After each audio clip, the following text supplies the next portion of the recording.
तो गाइस मैं हूं अंकित और आप देख रहे हैं रेसलिंग फैंस नेटवर्क। शुरू करेंगे भाई अपनी बातों को हम लोग सबसे पहले देखते हुए सैटरडे नाइट्स मेन इवेंट की स्टार रेटिंग्स। तो भाई मेल्टजर की रेटिंग्स निकल के सामने आ चुकी है and Saturday night's main event में हुए मैचेस को मेल्टजर ने क्या क्या रेटिंग्स दी है वो मैं आपको बता देता हूं। शुरू करेंगे हम लोग सबसे पहले कोडी रोड्स एंड ओबा फेमी के ओपनर से। इनका मैच जो था वैसे तो ठीक था लेकिन एंडिंग बहुत डिसअपॉइंटिंग थी। अगेन मैकिंटायर का अटैक दिखाया गया एंड उसके बाद मैकिंटायर को ही वीक दिखाया गया। मैच को रेट किया 3.25 डेव मेल्टजर ने। आप लोग साथ में बताते जाना कॉमेंट में कि आप लोग अग्री करते हो या फिर नहीं। तो मैं तो भाई इस मैच से तो अग्री करूंगा डेफिनेटली। एंडिंग अगर काउंट करें तो देन तो नहीं, लेकिन आई डोंट थिंक कि मेल्टजर एंडिंग वगैरह काउंट करते हैं सिर्फ मैच की रेटिंग से। सोल रूका एंड बेली की बात करें तो इनके मैच को 3.75 की रेटिंग्स दी है। ऑनेस्टली बोलूं तो भाई मेरा इस मैच पे बिल्कुल भी ध्यान नहीं था, इसलिए मैं इस पर ओपिनियन नहीं दूंगा। AJ Styles and Dragon Lee वैसे Je'Von Evans and Leon Slater के मैच को 3.5 की स्टार रेटिंग्स दी है मेल्टजर ने। एंड उसके बाद अपना main event John Cena Gunther का मैच 4.5 की रेटिंग्स के साथ। ऑनेस्टली बोलो भाई तो गुंथर एंड जॉन सीना वाले मैच से मैं फुली अग्री करूंगा। इनका मैच जो है वो एक्चुअली में अच्छा था। आप एक्सपेक्ट जो करोगे एक फाइनल मैच से वही मैच था। अलग अलग मूव्स थे, बहुत लंबा मैच चला, ऐसा नहीं था कि छोटा मैच था, सही लेंथ पे मैच चला। एंडिंग थोड़ी डिसअपॉइंटिंग थी बट अगेन सेम थिंग भाई, मेल्टजर जो है एंडिंग को काउंट नहीं करते तो इसीलिए टैप किया या रिएक्शन क्या था ये सब मैटर नहीं करता, सिर्फ match quality in ring action matter करता है। तो उसके अकॉर्डिंग तो डेफिनेटली 4.5 था भाई, मैं अग्री करूंगा। स्टिल आई थिंक कि जॉन सीना के रिटायरमेंट टूर के जो बेस्ट दो मैचेस हैं वो एक कोडी का अगेंस्ट है समरस्लैम वाला एंड एक एजे स्टाइल्स के अगेंस्ट है क्राउन जूल वाला।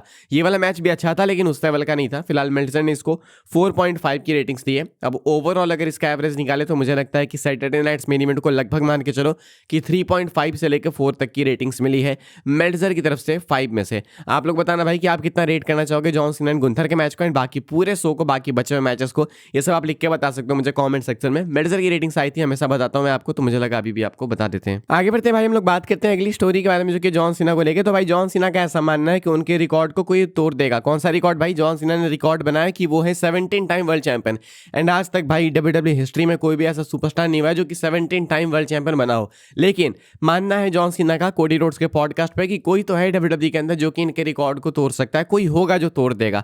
अब ऐसे में सबसे क्लोज अगर कोई है तो वो है Randy Orton. Randy Orton 14 time world champion रह चुके हैं if I am not wrong.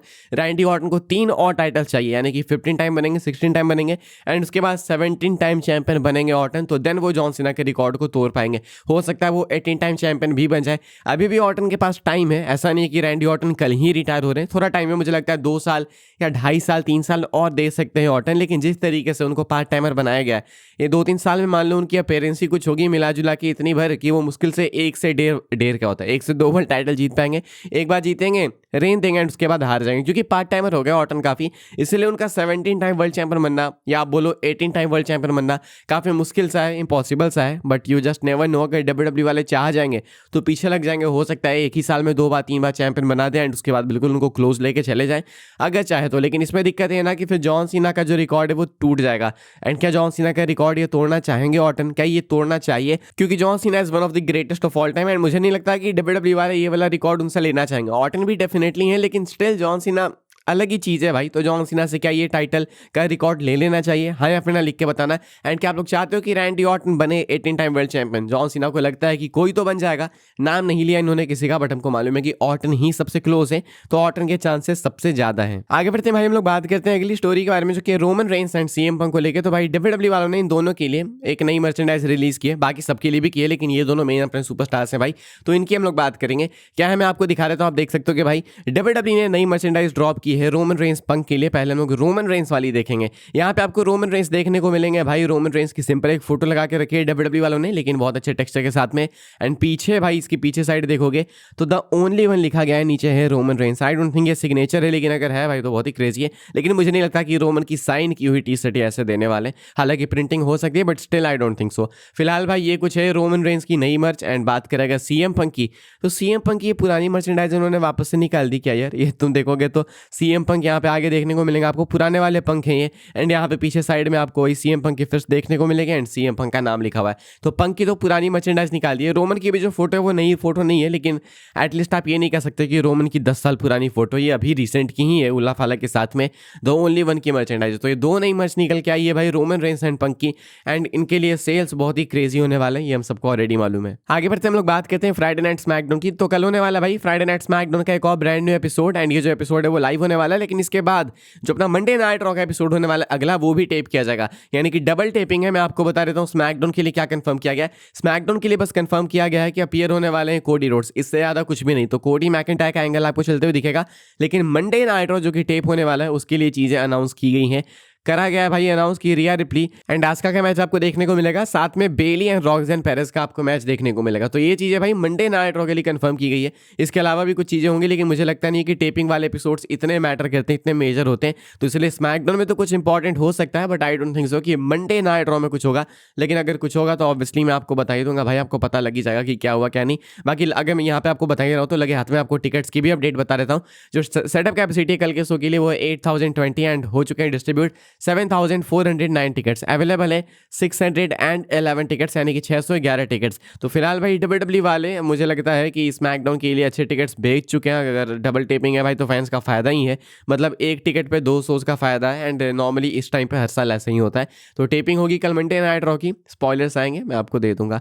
आगे बढ़ते हम लोग बात करते हैं अपनी आखिरी स्टोरी के बारे में, जो कि ड्रू मैकिंटायर को लेके। मैकिंटायर नेक्स्ट टाइम यानी कि इस बार डेफिनेटली बनने वाले हैं अनडिस्प्यूटेड चैंपियन, ऐसा मानना है रेसलिंग लेजेंड का, मैं आपको बताता हूँ। लेकिन आगे बढ़ने से पहले भाई अगर आपने चैनल को सब्सक्राइब नहीं किया तो चैनल को सब्सक्राइब करें, बिकॉज यहाँ पे आपको मिलती है डब्ल्यूडब्ल्यूई की अपडेट्स सबसे पहले। अभी पिछले 2 दिनों से मैं थोड़ा सा लेट हो जा रहा हूँ भाई, टाइमिंग से मैं ऑफ हूँ, बिकॉज मेरे से बोला ही नहीं जा रहा है यार। तो जैसे मेरा मन कर रहा है कि हाँ अब मैं बोल सकता हूँ, तो फिर मैं वीडियो बना रहा हूँ, तो थोड़ा सा अभी ट्रबल है। लेकिन वैसे आपको यहाँ पे अपडेट्स सबसे पहले सबसे फास्ट मिलती है। हम लोग बात कर रहे हैं ड्रू मैकिंटायर की। तो बुली रे का मानना है कि इस बार मैकिंटायर को हराया तो फायर कर देना, सिंपल सीधी बात है। क्योंकि मैकिंटायर अगर यहाँ पे कोडी से हारेंगे then there is no sense, and ये भी वही सेम बात कहते हैं कि इस टाइम पे तुम अगर कोडी को हराते हो, मैकिंटायर चैंपियन बनते हैं, एंड उसके बाद डिसाइड करते हो कि रेसलमेनिया तक कोडी को फिर से चैंपियन बना देंगे, तो देन वो भी चीज़ सेंस नहीं बनाएगी। क्योंकि मैकिंटायर क्या चैंपियन इसीलिए बनेंगे ताकि वो 2 महीने बाद 1.5 महीने बाद कोडी के अगेंस्ट फिर से ड्रॉप करें, तो इससे अच्छा वो चैंपियन ही ना बने।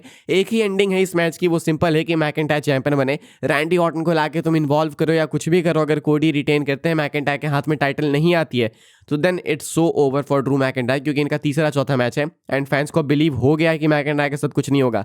तो यहाँ पे अगर आप उस पर डबल डाउन कर दोगे तो खत्म है फिर मैकिंटायर का सीन। एंड मैकिंटायर इतना तो डिजर्व करते हैं कि वो इतने मल्टीपल मैचेस जब हो चुके हैं तो एक बार अब तो अनडिस्प्यूटेड चैंपियन बने। एंड आई थिंक इससे आप सब लोग अग्री करोगे भाई। बात यहाँ पे ये नहीं कि कोडी की रेन बेकार है या फिर ऐसा कुछ है, दिक्कत यहाँ पे कि आपने मल्टीपल मैचेस कर दिए। अगर मैकिंटायर को हराना था तो 1 मैच करते, 2 ही मैच करते, इतने सारे मैचेस करके सब में थोड़ी हराओगे भाई। फिर मैकिंटायर तो कुछ अंतर नहीं है McIntyre and Akira Tozawa James Ellsworth में, वो भी हारते हैं ये भी हारते रहेंगे। तो इसीलिए मैकिंटायर को अब नहीं हराना चाहिए, ऐसा सबका मानना है, मेरा ही मानना है। इस वाली वीडियो के लिए भाई सारी अपडेट थी, आई होप आपको इन्फॉर्मेशन मिली हो तो वीडियो को लाइक कीजिएगा, शेयर कीजिएगा, सब्सक्राइब कीजिएगा चैनल को, ताकि आने वाले टाइम के अंदर आपको और भी सही डब्ल्यूडब्ल्यूई के अपडेट्स वगैरह सबसे पहले देखने को जानने को मिलते रहे।